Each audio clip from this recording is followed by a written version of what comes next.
think to make the connection between the past and the present is always important.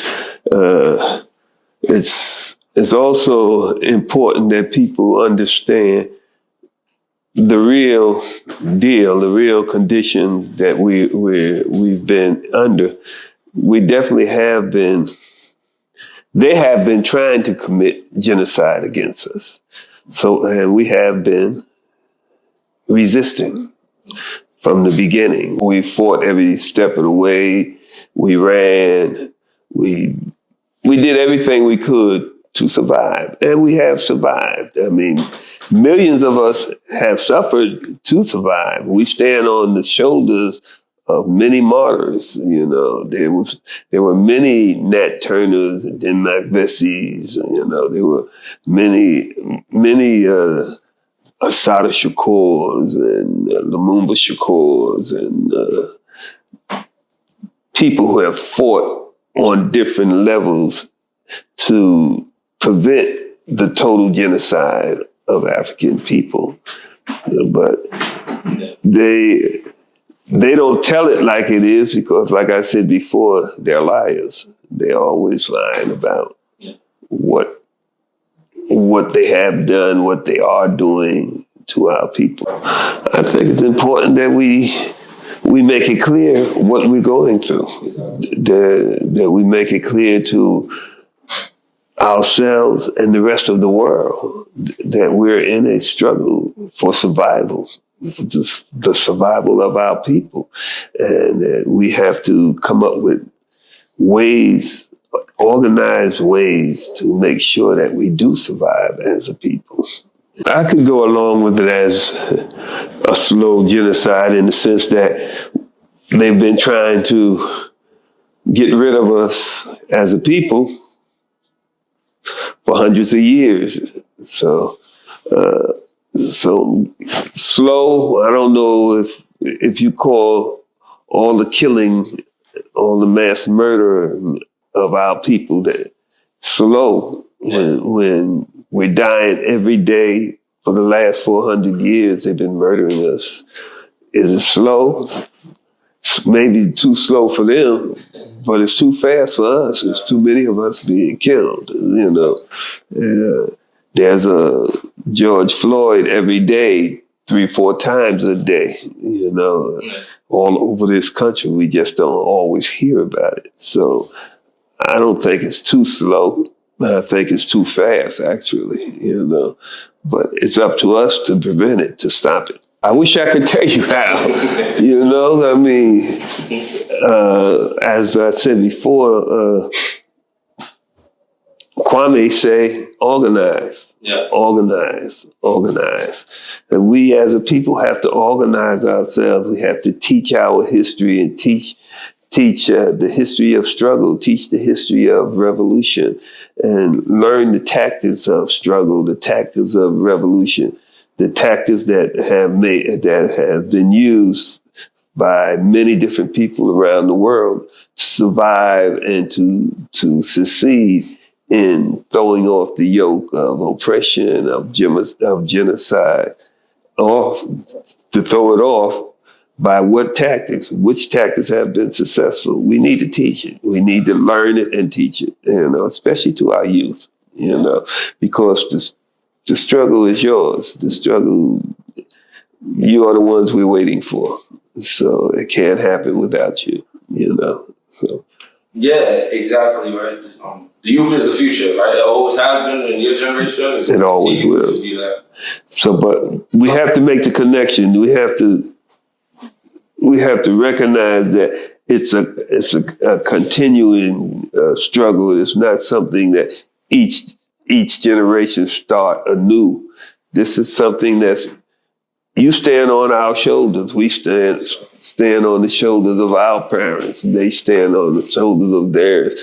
We've all stood on the shoulders of the greatness of African people. That's how we have survived to this point. That's how, in the whole mix of while we're being slaughtered, we study building. Yeah. We study creating. You know, this country was built by African people, you know. each generation has to do their part. This is a protracted struggle that we're involved in. It's not going to happen overnight. We didn't get here overnight. And so, when I was first captured, I spent 33 years in prison. That in of itself was torture. Yes, sir. My family was suffered 33 years of me being gone. But the day that I was actually captured, I was tortured. Yeah. I was, in their minds, they were terrorizing me. They were terrorizing me to get me to turn on my people. They were looking for certain people. They were looking for Anthony Laborde, Abdullah Majid. They was looking for Assata Shakur. They was looking for people movement. These were different brothers and sisters that were underground. These are soldiers, warriors that was fighting against them. They were looking for them, and they thought I might know.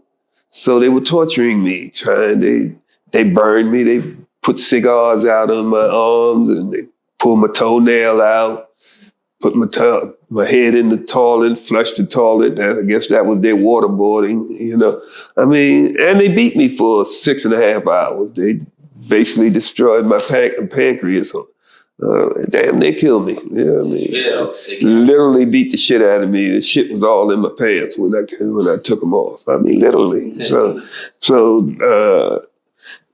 But that's nothing compared to what they've done to some of our ancestors, They've cut off their genitals, they poked their eyes out. These are some vicious, devilish people.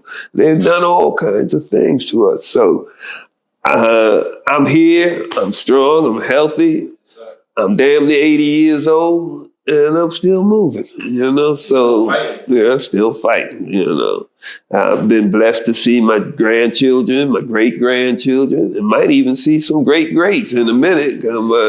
My oldest great-grand is damn near a teenager now. So whenever you fight back against the main oppressors, the police, their frontline soldiers, they always try to make an example of you.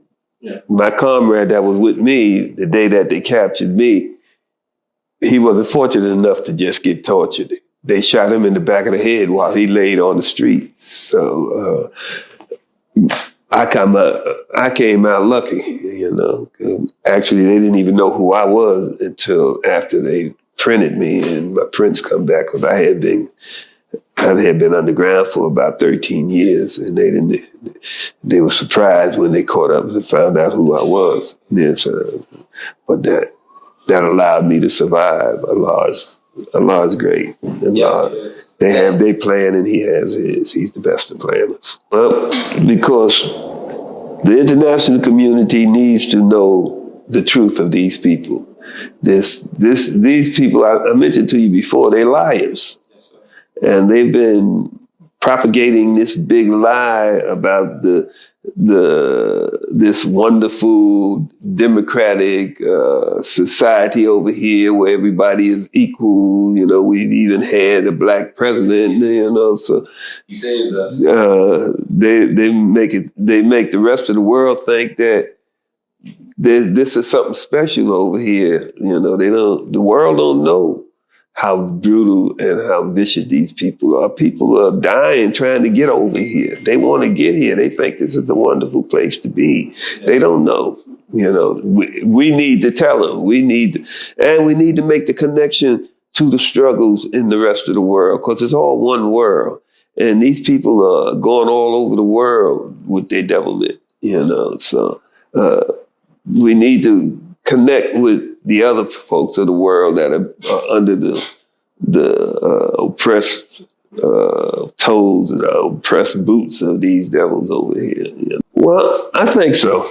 I think the world is ready to hear the truth and to accept the truth. I think we're seeing people rising up all over the world, and And the people have been seeing African people, people of color here in the Americas rising up.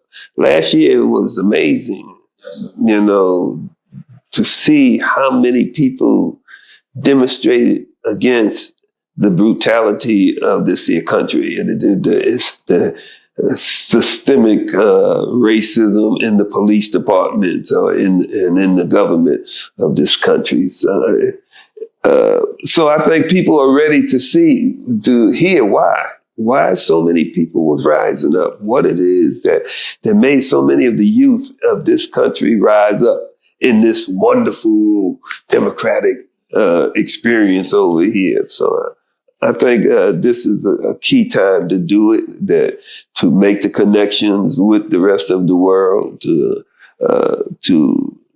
carry on where Patterson and Paul Robeson took it. You know, we still charge genocide, you know, because they're still trying to wipe us out. They're still murdering us every day. So, yeah. A closing statement. So I'm sorry, because it just what you said just made me think of Mumia Abu Jamal and what he's going through, and not only him, but with the Move family is going through at this moment, and all the other political prisoners. Yes, Matulu Shakur has cancer. Russell Schultz, Maroon has stage 4 cancer. Imam Jamil Alameen is going blind. Brother Kamal Siddiqui, Asada Shakur's daughter's father, they trying to cut off his leg. He's about to lose his leg. I mean, there's all of them. These are our elders too. These soldiers, these soldiers have been fighting for 50 years and more. You know, these are. So most of them are having health issues. Sundiata Akoli is 84 years old, and they want him to come back to the parole board when he's 95. That's basically just saying we want you to die in prison, you know. And so it's up to us to engage the rest of the world to save these brothers from dying in these prisons like they want them to do. You know, that's on us to do that. If we don't do it, they will die in prison. You know, so that's why it's real key to bring the rest of the world and get them involved into this. You know. Do you want to say anything before we go? That's it. Free all of our political prisoners. You know. That's always has to be the top demand of any people who are struggling, that you have to demand the freedom of those who have struggled for you, that are falling and being captured by the enemy.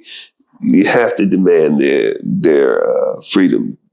Every struggle throughout history, the first thing they say is give us back our prisoners of war, our political prisoners, you know. And we have to do the same thing. We have to demand that our political prisoners are released, are freed. But a lot of our struggle is to let the rest of the world know that we have political prisoners. This country's still lying and saying that there are no political prisoners. So we have to make it clear that there are political prisoners and they do need to be freed. They deserve to be free, and their struggle was just, you know. International laws give the right to all oppressed people to struggle for their freedom by any means. And they clearly say, including armed struggle. Yeah. We have that right to rise up and fight these people by any and every means, and we should use any and every means. So those who have used those means, that have struggled against them with arms, they need to be free, just like those who have struggled against them just with their words and their organizing. Because some of the brothers that's locked down literally did fight back. You know, all of them wasn't framed. Some of them really fought. And they had the right to, and they're our heroes. These are our soldiers. We should be proud to say that they fought back, and